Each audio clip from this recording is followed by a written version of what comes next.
Welcome back to our YouTube channel Kautilya law institute. आपका हार्दिक स्वागत करता है। मैं आपका अपना English mentor Prashant sir. The most important आपका नाउन का चैप्टर और ये सीयूटी एग्जाम की प्रिपरेशन कराने के लिए the English the most important chapter अब आ चुका है। और इसको करने पर आपको मिलने वाले हैं कुछ ऐसे मार्क्स जो आपका एग्जाम में सिलेक्शन कराएंगे माय डियर। यहां से स्टार्ट होती है आपकी जर्नी। तो बिल्कुल अपना पेन एंड कॉपी मतलब नोटबुक लेकर बैठे, प्रॉपर जो भी मैं बताता चला जा रहा हूं उसको नोट करते जाइए। और मैं आपको बता दूं, जब भी आपकी क्लास को डी एंड करूंगा, पूरा चैप्टर फिनिश होगा, तो याद रखना उस चैप्टर के बाद आपको मिलने वाला है यहाँ पर हमारी पीडीएफ। राइट, पीडीएफ आपको यहाँ पर मेंशन कर दी जाएगी। वो हमारे टेलीग्राम ग्रुप पे जाकर आप वहां से डाउनलोड कर सकते हो, लेकिन अभी नहीं, जब तक ये टॉपिक कंप्लीट नहीं हो जाएगा। राइट, क्या आप लोग तैयार हैं? क्या आप लोग रेडी हैं इस टॉपिक को करने के लिए? प्लीज कमेंट बॉक्स में लिखें yes we are ready. And हम स्टार्ट करने वाले हैं अपने कॉन्सेप्ट को माय डियर। राइट, आज की क्लास में हम देख लेते हैं कहाँ तक हमने कर लिया था। बेटा हम लोगों ने इस पूरी स्ट्रैटेजी फॉलो कर ली थी, टाइप्स डिस्कस कर लिए थे, नाउन भी हो गया था। अब अपना जो होने वाला था वो था जेंडर। क्या था? जेंडर। मैंने कुछ आपको वर्ड भी बता दिए थे इस तरीके के जो इंपॉर्टेंट थे। राइट, इसके बाद अब आएगा जेंडर। आएगा क्या पढ़ेंगे? जेंडर पढ़ेंगे। और जेंडर एक इंपॉर्टेंट टॉपिक है, आपको भी पता है। राइट, और इसको करना है तो अच्छे से पढ़ना पड़ेगा। जेंडर बेसिकली होता क्या है? जेंडर क्या होता है? जेंडर नाउन को सिर्फ जो लिंग होता है वो क्लियर करता है। मतलब जेंडर ये क्लियर करता है कि ये मेल है या फीमेल है, जेंडर इसका कैसा है। राइट, वो नाउन एंड जेंडर में हम पढ़ने वाले हैं, एक अलग से सेक्शन जो आता है आपका नाउन में। राइट, तो अगर मैं बात करूं, gender is of four kinds. Gender जो होते हैं वो फोर काइंड्स होते हैं। राइट, इनके चार टाइप्स होते हैं। पहला जो टाइप होगा उसे हम लोग कहेंगे यहाँ पर मैस्कुलाइन। क्या कहेंगे बच्चे? यहाँ पर मैस्कुलिन बोलेंगे। मैस्कुलिन एक इंपॉर्टेंट वर्ड है। राइट, मैस्कुलिन एक हो गया। दूसरा मेरे प्यारे बच्चे हो गया फेमिनिन। एंड थर्ड हो गया आपका common gender. And the next हो गया आपका neuter gender. Right, masculine, feminine and common and neuter. Right, ये चार आपके टाइप हो गए। जिसमें हम मैस्कुलिन की अगर बात करें तो मैस्कुलिन सिर्फ और सिर्फ मेल को, पुरुष जाति को डिनोट करता है। किसको करता है?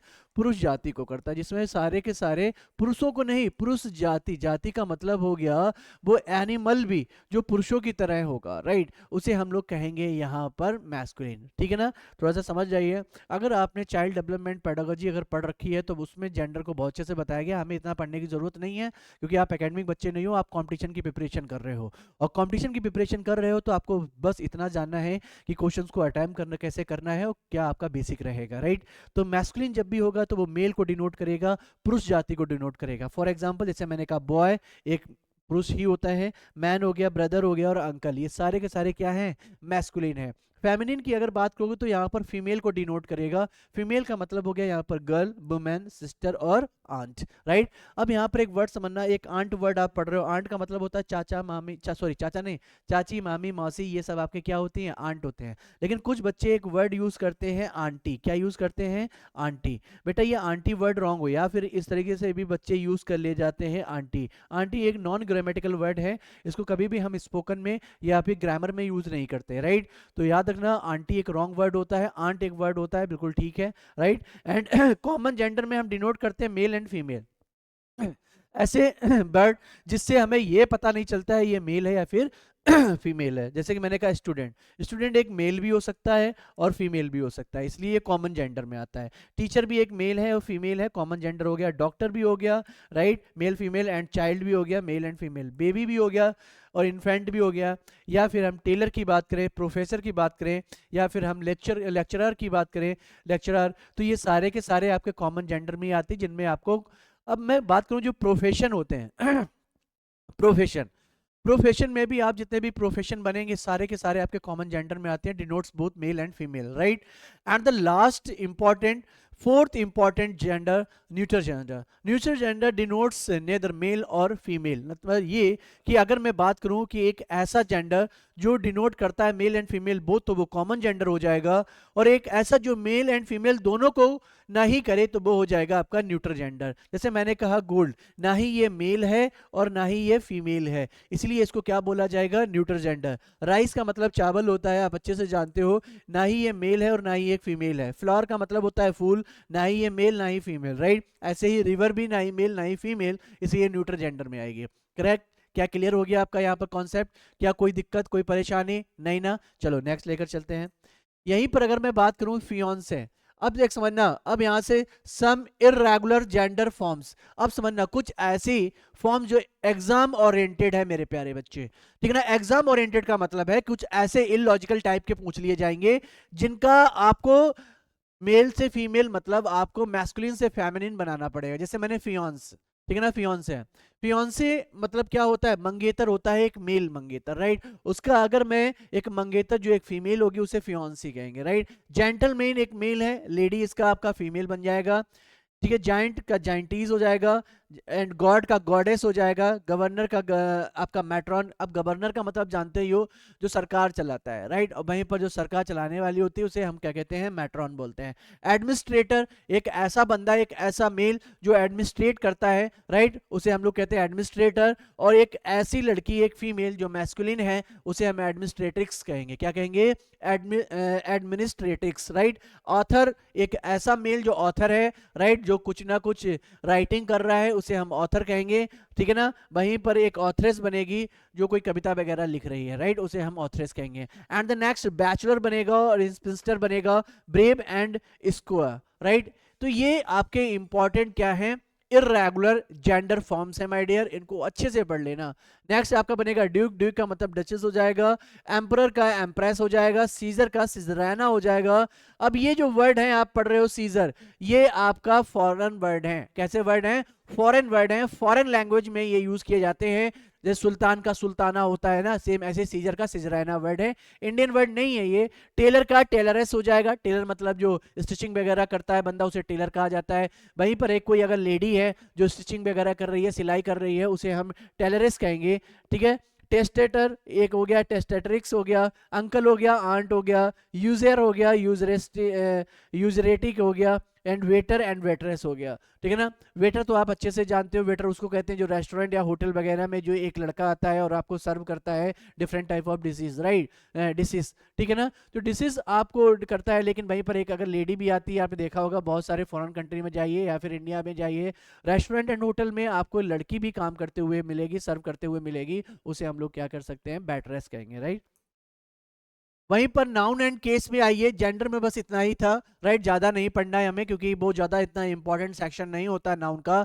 नेक्स्ट सेक्शन बनेगा आपका, यहाँ पर सेक्शन बनेगा नाउन एंड केस। क्या बनेगा, नाउन एंड केस में हम पढ़ने वाले हैं we should use the apostrophe, ठीक है ना। एपोस्ट्रॉफी तो आप अच्छे जानते हैं, इसको ही कहते हैं टू शो पोजीशन। रूल देखो बेटा क्या कह रहा है, to show possession with a singular noun add an apostrophe with the letter S. मतलब ये कि ऐसे नाउन जो सिंगुलर हैं, ठीक है, जिनके बाद कभी भी एस ऐड नहीं हो रहा है, तो उनको हम एपोस्ट्रॉफी लगाकर उन पर पोजीशन शो करते हैं। फर्स्ट ऑफ ऑल तो अगर मैं आपसे कह दूं, यहां पर अगर मैं पोजीशन की बात करूं तो पोजीशन वर्ड यहां से लिया गया है पोजस से। बेटा पोजस का मतलब होता है यहां पर अधिकार। क्या होता है, अधिकार, लैटिन वर्ड है, ठीक है ना, अधिकार। तो पोजेस का मतलब हो गया अधिकार, जब हम किसी पर अधिकार दिखाते हैं। फॉर एग्जाम्पल मैंने यहाँ पर लिखा राम, ठीक है ना, और राम ये सन है, ठीक है ना। ये जो सन है वो किसका है, अगर मैं कहूँ ये जो सन है वो राम का है, तो आप मुझे बताओ ये सिर्फ एक बार कि यहाँ पर क्या मैं अभी कह सकता हूँ कि ये सन राम का है, तो आप कहेंगे नहीं सर, अभी दो फ्रीली वर्ड लिखे हुए इंडिविजुअल, इनका कोई मतलब नहीं, कोई किसी से ऐड नहीं है। ग्रामर में फीलिंग नहीं चलती कि हाँ अगर बच्चा आपके पास में बैठा है तो आपका बच्चा हो गया, वाइफ अगर आपके पास बैठी हुई तो वाइफ आपकी हो गई, ऐसा नहीं है। लेकिन ग्रामर में क्या होता है, आपको शो करना पड़ता है वर्ड के बीच में कि कौन सा और क्या होगा, राइट। जैसे मैंने यहाँ पर लिखा है सन, अगर आपको बताना है कि ये सन राम का है तो आपको पोजीशन शो करना पड़ेगा, और पोजीशन शो करने के लिए राम यहाँ पर सिंगुलर है, इसीलिए एपोस्ट्रोफी क्या लगा देंगे, एस लगा देंगे, और क्या बन जाएगा, राम सन। क्या बन जाएगा, राम एपोस्ट्रोफी एस, एंड क्या हो जाएगा, सन। क्लियर हो गया ना। एंड द नेक्स्ट वन अगर मैं वैसे ही बात करूं, जैसे वुमेन, वुमेन यहाँ पर सिंगुलर है इसलिए वुमेन्स हैट हो गया, द वुमेन्स हैट, राइट। वहीं पर दिल्लीज पॉपुलेशन बन जाएगा, मिस्टर चैंग्स हाउस हो गया। तो ये देख लो सारे सिंगुलर हैं, ठीक है ना। जैसे हैट ऑफ अ वुमेन आप ऐसे भी बोल सकते हो, नो इशू, एपोस्ट्रॉफी भी लगाकर और ऑफ लगाकर भी आप बता सकते हो, राइट। जैसे मैंने कहा वुमेन्स हेड। अब एक बात बताइए, ये हेड जो है वो किसकी है, ये हेड है किसकी है, वुमेन की है, तो आप हेड ऑफ वुमेन कह सकते हो। वहीं पर यहाँ पर दिल्ली पॉपुलेशन, ये पॉपुलेशन किसकी है, दिल्ली की, तो दिल्ली एपोस्ट्रोफी एस पॉपुलेशन हो गया, और पॉपुलेशन ऑफ दिल्ली दोनों ही सही हो जाएंगे, ठीक है ना। एंड यहाँ पर चैंक्स हाउस है तो आप हाउस ऑफ मिसेस चैंक्स यूज कर सकते हो, ठीक है ना। तो इस तरीके की आपको पता चला कि सर अगर सिंगुलर होगा तो सिंगुलर पर एपोस्ट्रोफी एस का यूज किया जाएगा, राइट। एंड अगर वहीं पर हम बात करें regular noun that form their plural by adding either the letter S और E S simply takes an apostrophe after the S. मतलब ये कि यहां पर अगर मैं आपसे कहूं तो जब भी बहुत अच्छे से समझना जब भी किसी भी नाउन के लास्ट में हमें क्या मिल जाए बेटा, एस साउंड मिल जाए, क्या मिल जाए, एस साउंड, इतना याद रखना।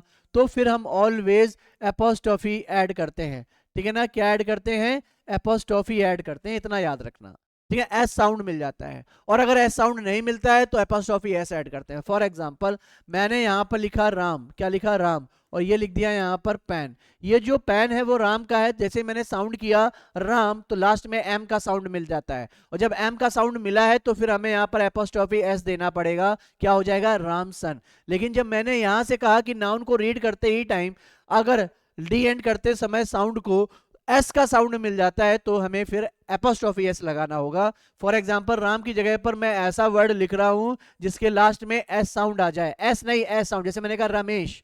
अब जैसे ही मैंने यहां पर लिखा रमेश तो लास्ट में साउंड किसका मिला है आपको सा का, एस का, तो एस का साउंड मिल गया है, तो यहां पर हम फिर एपोस्ट्रोफी लगाएंगे, एपोस्ट्रोफी एस नहीं लगाएंगे तो रमेश हाउस हो जाएगा, यहां पर क्या हो जाएगा, रमेश हाउस, ठीक है ना।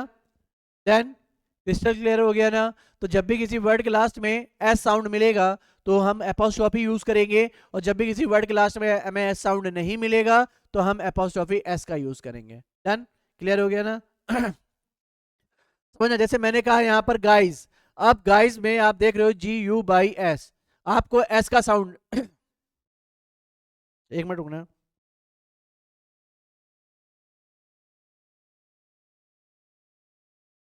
हेलो। अब देखना यहाँ पर, अब मैंने कहा था अभी एस का साउंड, जैसे ही आपको यहाँ पर गाय का प्लूरल किया गया गाइज, राइट, गाइज किया गया, एस का साउंड मिला है, तो यहाँ पर आपने तुरंत एपोस्ट्रोफी एस लगाया और बिल्कुल करेक्ट हो गया, ठीक है ना। तो क्या हुआ, गाइज नाइट आउट। इनकरेक्ट हो जाएगा अगर गाय पर एपोस्ट्रोफी एस लगाओगे, बिल्कुल रॉन्ग हो जाएगा, एम्प्लाइज ओनली वन गाय, ठीक है ना। तो याद रखना जो नाइट आउट करना होता है वो किस पर एम्प्लाई होता है, वो आप कहेंगे सर गाय के लिए, गाइज के लिए होता है, तो किसी एक लड़के के लिए नहीं, सारे लड़के ही आप देखते हो नाइट आउट करते हैं, राइट। तो वहां पर हम यहाँ पर प्लूरल फॉर्म अगर शो करेंगे तो हम ऐसे, जैसे मैंने कहा पार्क, एक बात बताइए, अगर मैं आपसे कहूं यहाँ पर, कम ऑन पीछे देखो एक बार, अगर मैं आपसे कहूं यहाँ पर जो पार्क है, राइट, ये जो पार्क है ये चाइल्ड का पार्क बनेगा या फिर चिल्ड्रन का पार्क बनेगा, सिर्फ इतना बताइए। तो आप कहेंगे सर ये जो पार्क है ये कॉमन पार्क होता है, और यहाँ पर किसी एक चाइल्ड का पार्क नहीं हो सकता, क्योंकि सोसाइटी में जितने भी पार्क होते हैं वो सभी के लिए ओपन होते हैं, सोशल वाला होता है, सोसाइटी का होता है, उसमें कोई भी बच्चा खेल सकता है, इसलिए सिंगुलर का पोजीशन नहीं होगा, प्लूरल का होगा, और चाइल्ड का प्लूरल चिल्ड्रन होता है, और चिल्ड्रन एपोस्ट्रोफी एस बनेगा, ये आंसर नहीं होगा, चाइल्ड पार्क नहीं बनेगा, चाइल्ड्स पार्क नहीं, चिल्ड्रन पार्क बनेगा। क्लियर हो गया ना। तो यहां पर कुछ चीजें आपको फोकस करके चलनी होगी। ऐसे ही यहां पर guys apostrophe night out correct है, गाय एपोस्ट्रोफी नाइट आउट रॉन्ग हो जाएगा, क्योंकि यहां पर किसी पर्टिकुलर एक गाय की बात नहीं कर रहे, एक लड़के की बात नहीं की जा रही, यहां पर सभी की बात की जा रही है, ठीक है ना। जैसे मैंने कहा एक वर्ड लिखा मैंने, टू एक्ट्रेसेस रोल्स। एक बात बताइए, जब टू आया है नंबर आपका क्या है, टू, मतलब मोर देन वन, और जब मोर देन वन नंबर आपके पास में होता है तो जितने भी नाउन होंगे सारे प्लूरल काउंट किए जाएंगे, यस सर। जैसे मैंने कहा यहाँ पर टू है, थ्री है, फोर, तो यहाँ पर आने वाला नाउन जो होगा बेटा वो प्लूरल होगा, क्या होगा, प्लूरल, बिल्कुल प्लूरल है, एक्ट्रेसेस हो गया, इसीलिए एपोस्ट्रोफी एस नहीं, हम एपोस्ट्रोफी यूज करेंगे, क्योंकि इस रोल्स पर जो पोजीशन है वो किसका है, एक्ट्रेसेस का है, इसलिए जब एक्ट्रेसेस का प्लूरल बनेगा तो इस पर एपोस्ट्रोफी जाएगा, एपोस्ट्रोफी एस नहीं। अब कुछ लोग यहां पर इनकरेक्ट करेंगे, जैसे टू एक्ट्रेस, एक्ट्रेस नहीं, एक्ट्रेस तो सिंगुलर होता है, राइट। जब यहां पर टू आया है तो टू के बाद नाउन हमेशा प्लूरल आना चाहिए, जब नाउन प्लूरल आना चाहिए तो एक्ट्रेस का प्लूरल एक्ट्रेसेस होना चाहिए, और जैसे ही एक्ट्रेसेस प्लूरल किया तो हमेशा एपोस्ट्रोफी जाएगा, क्या जाएगा, एपोस्ट्रोफी। डन बेटा, क्लियर हो गया ना। चलो अगर वहीं पर मैं बात करूं एक और important rule, rule number third, most important, एक एक रूल का पोस्टमार्टम करूंगा मैं, मेरा फिर से एक वादा रहेगा कि आप बस क्या करें, सेशन को प्रॉपर देखते रहें, ठीक है, जितने भी मैं सेशन दे रहा हूं उनको देखते रहें, कोई इशू नहीं है, राइट। बस ये है कि जो सेशन आपके चल रहे हैं उनको प्रॉपर पॉज करके नोट करते रहें। अगर नोट करते रहोगे प्रॉपर नोटबुक में, तो आगे आने पर जब मैं आपको प्रैक्टिस कराऊंगा तब आपको बहुत ज्यादा रिवीजन में मदद मिलेगी, right. Do not use an apostrophe S to make a regular noun plural. मतलब ये है कि डू नॉट यूज, हमें यूज नहीं करना है एक एपोस्ट्रॉफी एस के साथ में to make a regular noun plural. वही जो मैंने अभी जस्ट बताया कि अगर नाउन प्लूरल है, एस की फॉर्म में है, तो हमें एपोस्ट्रॉफी एस ऐड नहीं करना, ओनली एपोस्ट्रॉफी यूज करना है, वो ऑलरेडी मैं आपको बता चुका हूं, ठीक है ना। सेम यहां पर रूल नंबर 5 में आइए। अब ये रूल इंपॉर्टेंट है बेटा, ये मोस्ट इंपॉर्टेंट रूल है, ठीक है ना। एक बनता है आपका स्प्लिट फॉर्म, एक बनता है कॉमन फॉर्म।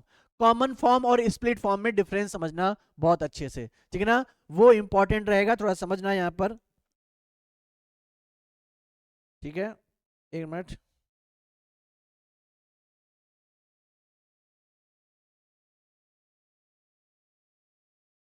ओके, आओ, ठीक है। अब समझना यहां पर रूल नंबर 4 में कह रहा है, if you people possess the same item, put the apostrophe plus s after the second name। पहले तो आप मेरे अकॉर्डिंग समझो।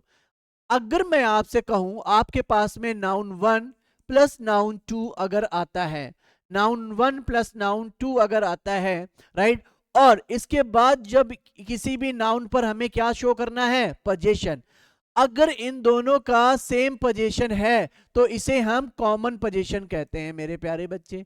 क्या कहते हैं, कॉमन पोजीशन कहते हैं। क्लियर हो गया ना।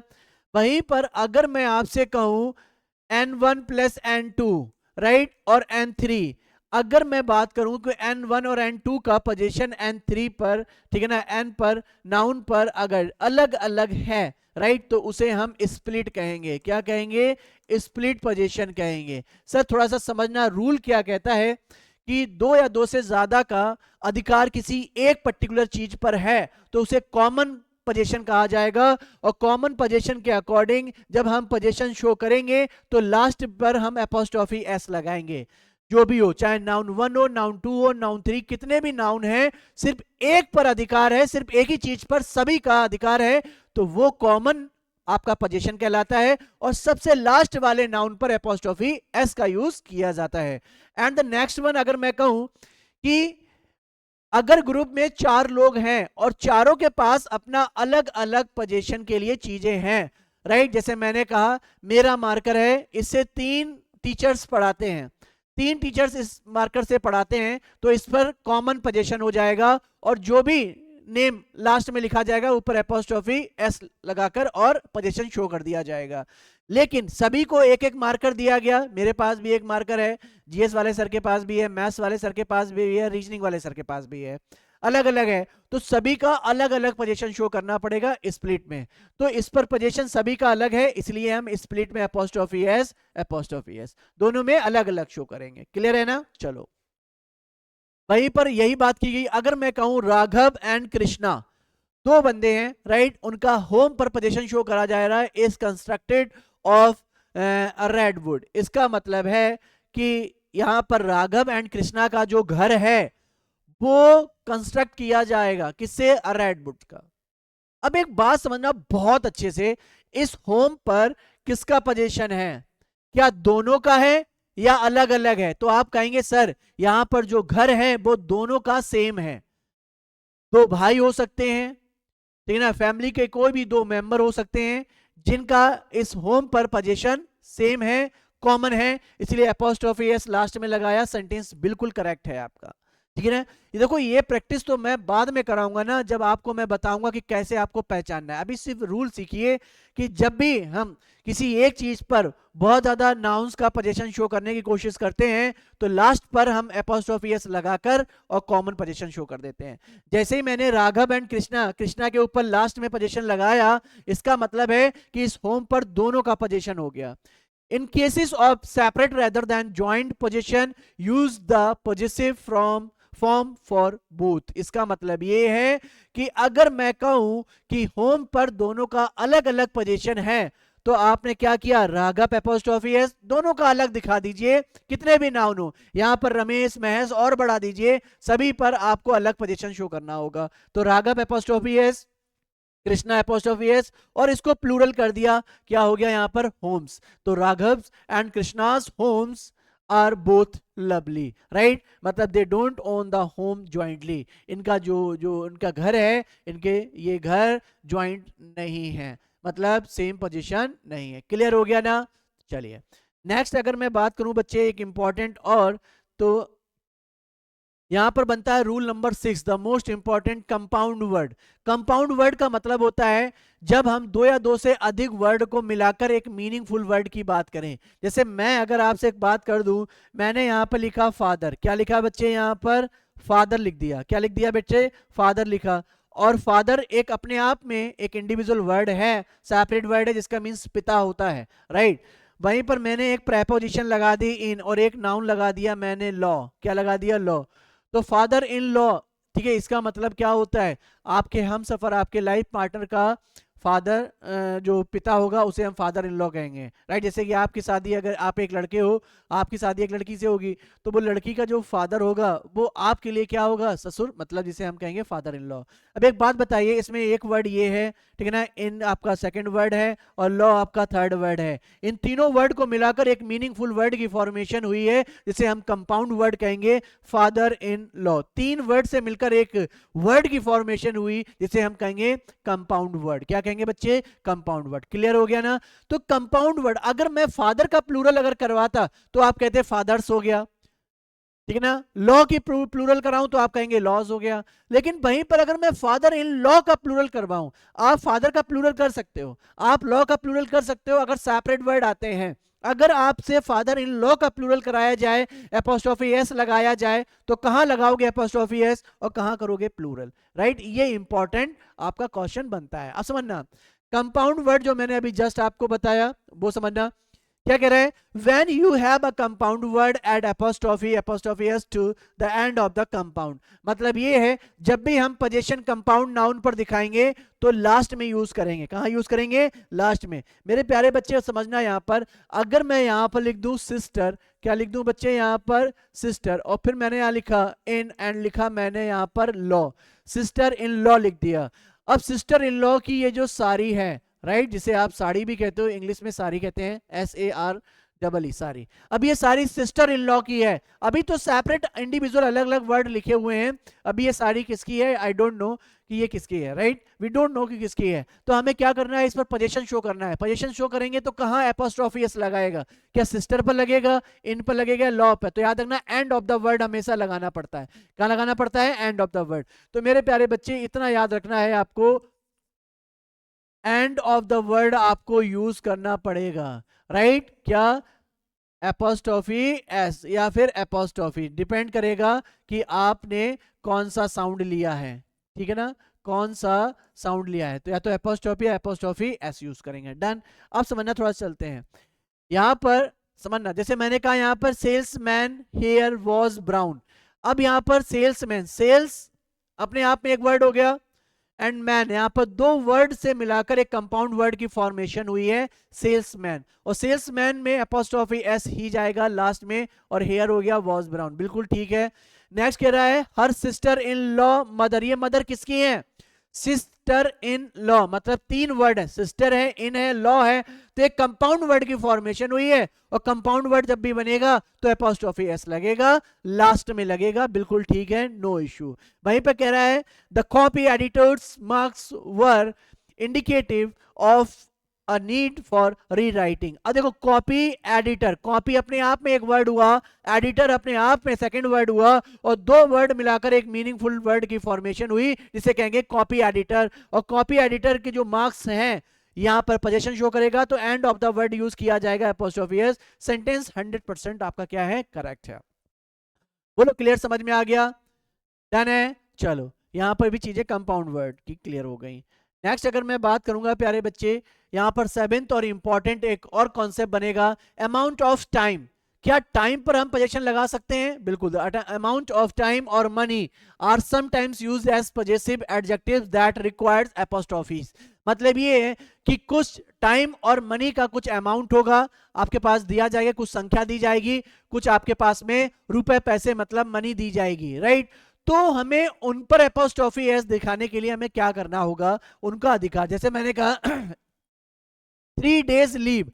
अब ये 3 दिन की लीव अगर आप ले रहे हो तो 3 days प्लूरल नहीं करता है, डे को प्लूरल नहीं करना है, आप डे पर एपोस्ट्रोफी एस लगा देना है। लेकिन यहां पर अगर 3 लगाओगे, राइट, अगर आप नंबर करोगे प्लूरल, फॉर एग्जाम्पल यहां पर चीजें समझ में आएंगी, यहां पर समझना, अगर मैं यहां पर लिखूं आपका 1 और 1 के बाद में हमेशा सिंगुलर आएगा क्या? डे। तो क्या हो गया? 1 डे। अगर आप 1 डे की लीव ले रहे हो तो ये लीव कब की है? 1 डे की। तो आप एपोस्ट्रोफी एस लगाएंगे क्योंकि ये सिंगुलर है, राइट? और डे आपके लिए क्या है? एक टाइम गिविंग वर्ड है, तो क्या हो जाएगा? 1 डे लीव। बोलो क्लियर हो गया ना?